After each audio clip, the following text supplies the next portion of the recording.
Ambassador Zreltik's 3 eye stalks trembled as the shuttle descended through Earth's atmosphere. The briefing had been clear. Class 12 Deathworld, maximum hazard rating. Quarantined by Galactic Council decree for 73,000 cycles.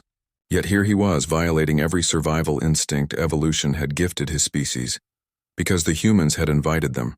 Turbulence ahead, the human pilot announced cheerfully, as if the violent shaking that followed was merely a pleasant inconvenience. Zreltik's protective mucous membrane sealed instinctively, through the viewport. He watched storm systems larger than his homeworld's largest continent swirl across the planet's face, lightning arced between clouds with enough energy to power a small space station. The shuttle landed in what humans called Vancouver, a settlement inexplicably built between an active tectonic subduction zone and a temperate rainforest teeming with apex predators. Zreltik emerged on trembling limbs, his environmental suit's sensors screaming warnings about atmospheric oxygen levels that would combust most civilized species. Ambassador, welcome to Earth. The human diplomat, Dr. Sarah Chen, extended her appendage in the greeting ritual they called a handshake. Zreltik had read about this, a display of empty hands, proving no weapons were held. On a Deathworld, such customs made terrifying sense. Your oxygen concentration, Zreltik managed, his translator struggling with his species' stress pheromones. It is toxic.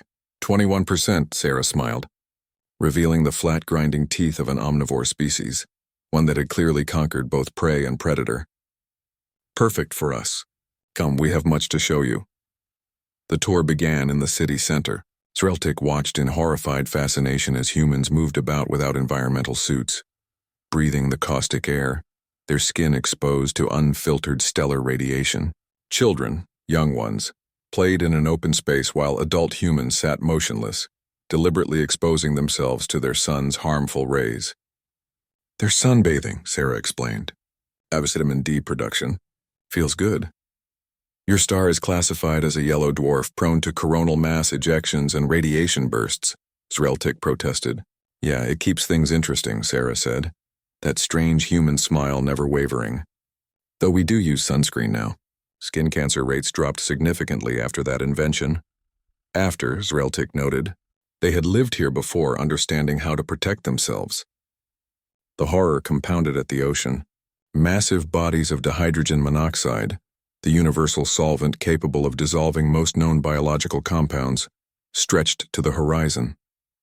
And the humans were entering it voluntarily. Some rode wooden planks on top of crushing waves that could pulverize a Krunian's exoskeleton. Others dove beneath the surface where Zreltik's sensors detected creatures of enormous size and predatory capability. That's Marcus. Sarah pointed to a human emerging from the water carrying a board. He's a marine biologist, studies great white sharks. The apex predator with over 300 serrated teeth capable of exerting over 4,000 pounds of bite force. Zreltik's voice box cracked with stress. That's the one. He dove with them last week. Got some great footage. The ambassador's primary heart skipped 3 beats. They took him to the mountains next. Active volcanic ranges where humans had built settlements and valleys where superheated magma lurked kilometers below. Sarah explained they used geothermal energy, harvesting power from the very forces that could immolate them. They passed something called a ski resort, where humans deliberately slid down frozen water at lethal velocities for recreation. In the evening, they dined at Sarah's home. Her family gathered around, a multi-generational pack as humans formed. An elderly female, Sarah's grandmother, served food. Maria survived Hurricane Katrina, Sarah mentioned casually, and the earthquake in San Francisco before that. You have multiple survival events cataloged by name? Zreltik asked. Oh, dozens. Hurricanes, tornadoes, tsunamis, earthquakes, volcanic eruptions, floods, blizzards. Maria counted on her fingers. We track the big ones. The casual acceptance stunned him more than the dangers themselves. Over dinner, which included flesh from what humans called a cow, a creature that could kill a human with a single kick, Sarah finally addressed the real reason for his visit. Ambassador, the council denied our application for membership. They cited our homeworld as evidence we're too volatile and dangerous to join civilized space. The council's concerns are not without merit, Zreltik admitted carefully. We've achieved faster-than-light travel, quantum computing, and molecular medicine, Sarah continued. We've ended wars, cured diseases, and united our species. But we're rejected because we come from a Class 12 death world. Zreltik's eye stalks drooped. You must understand. Most species flee their origin worlds at first opportunity when conditions are even mildly challenging. You remained on a planet actively trying to exterminate you. Earth isn't trying to kill us, Maria interjected, her aged human eyes sharp. Earth made us. Every challenge, every danger, they taught us to adapt, to cooperate, to innovate. This death world didn't weaken us. It forged us. Zreltik looked at the humans around the table, a species that had mastered fire while surrounded by combustible gases, that had learned to cultivate food in a biosphere teeming with competing organisms, that had built civilizations on tectonic plates that ground against each other, in the paths of atmospheric superstorms, beside volcanic calderas, and they had thrived.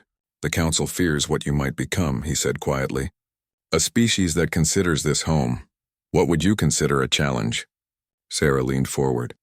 Ambassador, we're not asking the Council to understand us. We're asking for a chance to prove we're ready. Yes, Earth is dangerous, but it taught us something the Council species may have forgotten.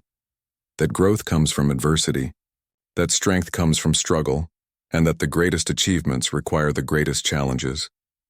And if you fail, then we fail as we've always failed, by learning, adapting, and trying again. Sarah smiled. It's the human way. Zreltik looked out the window at the city lights, at this impossible species thriving on their forbidden world. He thought of his own people, comfortable on their climate-controlled habitats, avoiding even minor risks. Perhaps the Council wasn't afraid of humanity's aggression. Perhaps they were afraid of humanity's potential. I will recommend your admission, Zreltik said finally, though I suspect the galaxy is not ready for what humans will bring. Neither was Earth, Sarah replied. But here we are. Outside, a storm rolled in from the Pacific. Inside, the humans simply continued their meal, unbothered by the lightning that split the sky. On Earth, even the weather was a death world, and humans called it home.